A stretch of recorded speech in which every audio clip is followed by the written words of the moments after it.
Stanislas Guerini, you're leading the French party La République En Marche, backing the government.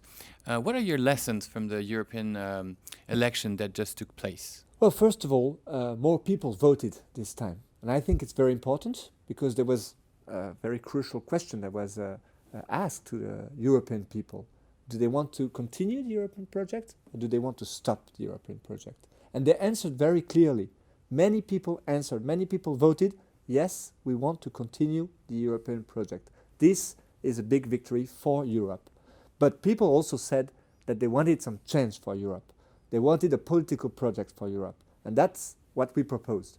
They wanted Europe to tackle the main issues that concern people's life, environmental transition, Europe involved in the social transition. Immigration as well.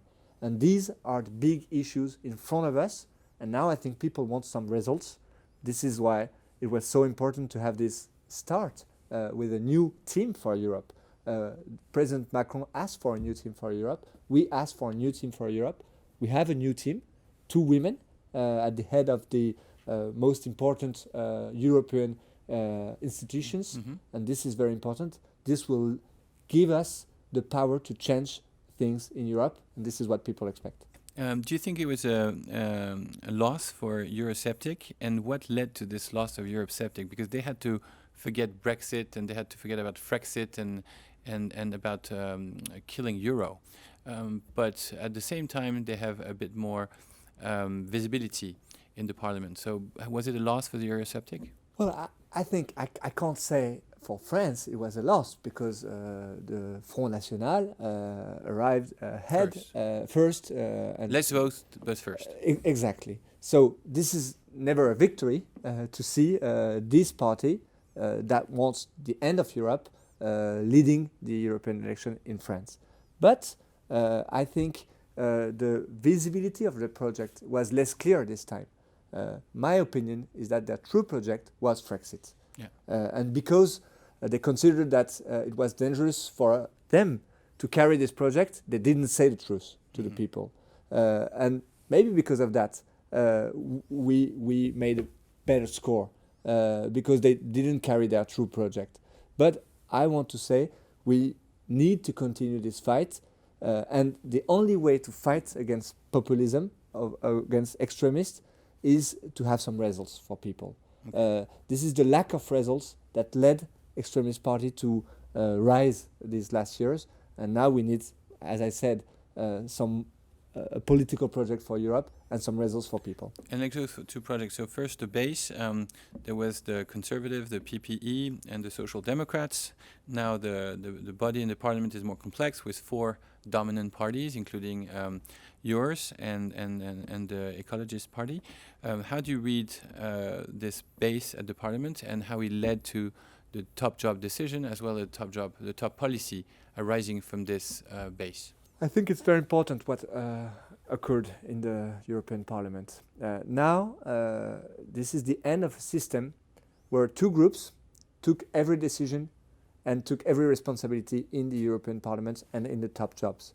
Now, nothing can be decided without without consulting these 4 groups in the Parliament, including Renew Europe, the new group we created, which is central in the European Parliament. What are the first results? First commitment we carried during this campaign was to create a bank for climate. Ursula von der Leyen said we will create a bank for climate. The theme also of social transition was very important for us. We said we wanted to create a minimum wage in Europe. Many people laughed about this proposition during the campaign. Ursula von der Leyen said she will carry this commitment during her mandate. Third is very important in my opinion, to get out from this unanimity. For tax, to take decisions for taxation. For example, we wanted to tax the GAFAs, as you know. And this was not possible because a few numbers of countries didn't want to do that in Europe. Tomorrow, because we get out from this unanimity in terms of fiscality, we will be able to carry this commitment. This is huge changes that Ursula von der Leyen carried because our group proposed this, and she decided that it's not possible to do without us. I think these are big changes for European citizens. That's what's important. Maybe I think Emmanuel Macron cornered the term European sovereignty. Obviously, Trump, but also China, have been challenging European sovereignty. What is your thinking about making Europe making Europe stronger, and also resorbing the tension between Eastern Europe and Western Europe, between Northern Europe and Southern Europe? We see the world we're living in. We see this world needs a strong Europe because the US today, China also, they have a certain vision of the world which is not the multilateralism vision carried by President Macron. And if we want to push some decision, if we want to have an importance in this world, then we need to speak in a united way, and we need to give Europe a phone number to make a reference that was used in the past.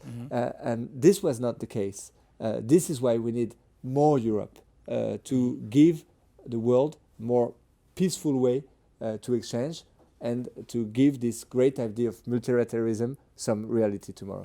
That's the why. We need a strong Europe to build strong ties and more respectful ties. But the question was more also about the how. Do you have an idea of how to resorb the tension between Eastern Europe and Western Europe, and between Northern Europe and Southern Europe, in terms of transfers, in terms of respecting the diversity we see between Eastern Europe and Western Europe, for example? Well, of course we need to unify the way we tackle big issues in Europe. And we have a very simple way to make it. Europe gives a lot of money to different countries. And I carry the idea to condition these transfers with the respect of many principles, democracy being a big principle. And I think we have the tool to do that. Delors said Europe are values and a screwdriver. I think this is a good image. Okay. And we need to be better on the values and also on the screwdriver. Thank you very much. Thank you. It's a pleasure.